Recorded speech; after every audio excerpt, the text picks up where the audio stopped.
ஹாய்ங்க. ஒரு சூப்பரான கொண்டக்கடலை குழம்பு எப்படி செய்யலான்னு பார்க்கலாம். பேனில் ஆயில் சூடானதுக்கப்புறம் 1 ஸ்பூன் கடுகு உளுந்தம்பருப்பு, 1 ஸ்பூன் பெருஞ்சீரகம், கருவேப்பிலை, ஒரு வெட்டி வச்ச பெரிய வெங்காயம், 4, 5 பச்சை மிளகாய் சேர்த்து நல்லா வதக்கி விட்டுருங்க. வெங்காயம் வதங்கவும் கட் பண்ணி வச்சுருக்கிற தக்காளியை சேர்த்து அதையும் நல்லா வதக்கிக்கோங்க. தக்காளி வதங்கினதுக்கப்புறம் 1 ஸ்பூன் இஞ்சி பூண்டு பேஸ்ட்டு போட்டு பச்சை ஸ்மெல் போகிற வரைக்கும் நல்லா வதக்கி விட்டுருங்க. இப்போ வேக வச்சு எடுத்து வச்சுருக்கிற கொண்டக்கடலையை இதில் சேர்த்து நல்லா கிளறிடுங்க.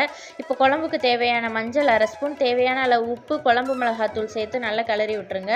கிளறி விட்டுட்டு ஒரு ஸ்பூன் கரம் மசாலா சேர்த்து அதையும் நல்லா கிண்டி விட்டுட்டு கொண்டக்கடலை வேக வச்ச தண்ணியை சேர்த்து குழம்பு நல்லா கொதிக்க விட்டுறலாம். இது கொதிச்சுட்டு இருக்கிற கேப்பில் ஒரு மிக்சி ஜாரில் கொஞ்சமாக தேங்காய், சீரகம் சேர்த்து அதையும் நல்லா நைஸாக அரைச்சி எடுத்து குழம்புல ஊற்றி நல்லா கொதிக்க விட்டுருங்க.